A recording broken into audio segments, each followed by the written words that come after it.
Ladies and gentlemen, happy Sabbath and welcome to Righteous Command TV, the Torres Man Black Africa. Kipchumba Murkomen was invited to give a speech to graduates, students who are graduating in a university.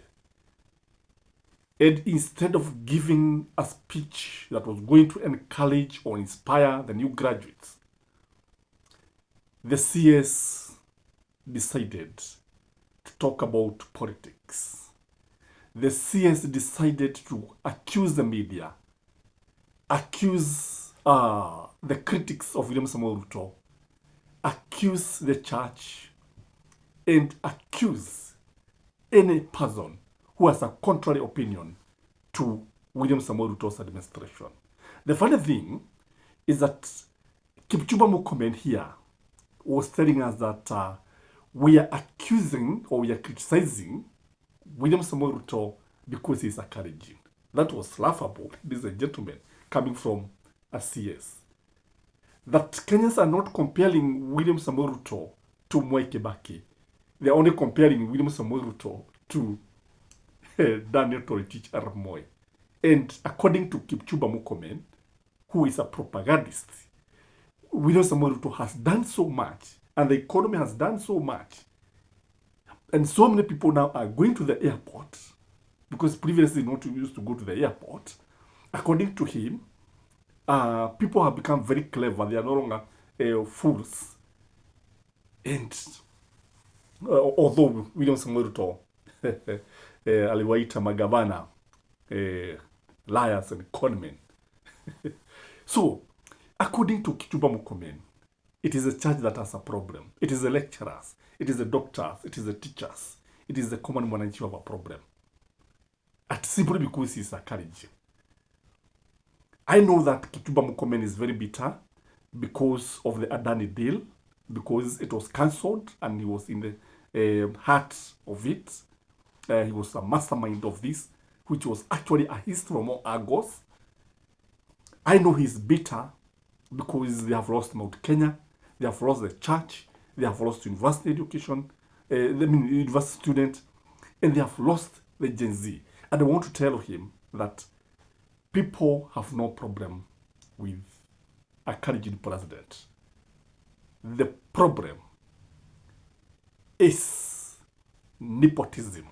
I said more than 42 state corporations are headed by CEOs from the Kalenjin community. National Serious Board, Energy, New KCC, Ministry of Energy, Kenya Power, name it. They are headed by the Kalenjin. So are you saying that Kipchumba Murkomen is right here? Are you saying that Kenyans are criticizing William Samoei Ruto because he's just encouraging? They are criticizing him because of the high cost of living.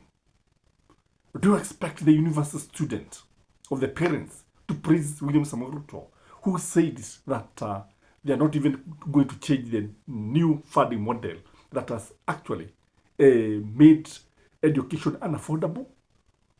Are you telling us that Kenyans are going to keep quiet when they are being taxed right, left, and center, when there is no money in their pockets? Ladies and gentlemen, I think Kenyans are wiser. And it is the high time that these guys in the government face the reality. And the reality is Kenyans are not happy with the way things are going. They are not happy with the economy. They are not happy with the governance of this country. There are issues of abductions. They have not been addressed. Including the police in Haiti, they are now complaining. Are you saying they have a problem? They are complaining that their families are suffering because they are not being paid. The salaries are delayed. I don't know when the last time they were paid. I think I understand is it October? So it means November they have not received anything. What are you saying here, ladies and gentlemen? So I want you to watch Kipchumba Murkomen's speech and then make your own observation, because whatever he's saying doesn't make much sense. And insulted.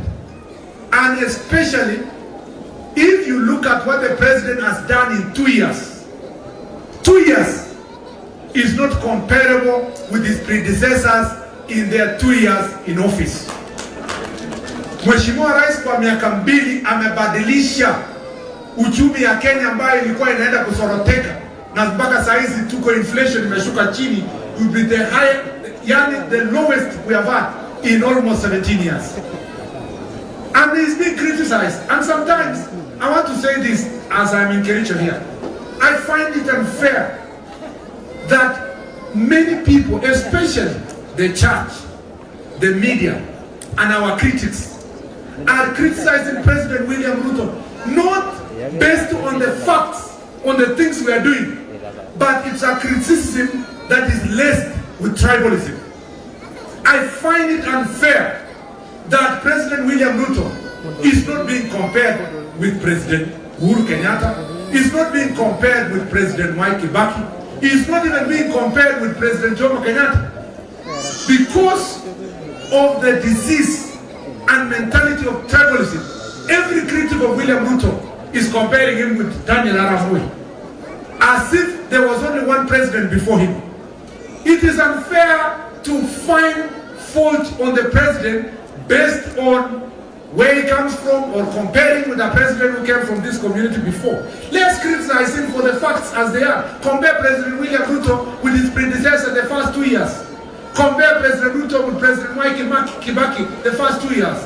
In 2003, 2004, everybody was crying that President Kibaki amemaliza uchumi, amefanya nini, amefanya. By 2007, if it was not for post-election violence, President Kibaki was being celebrated for turning around the economy.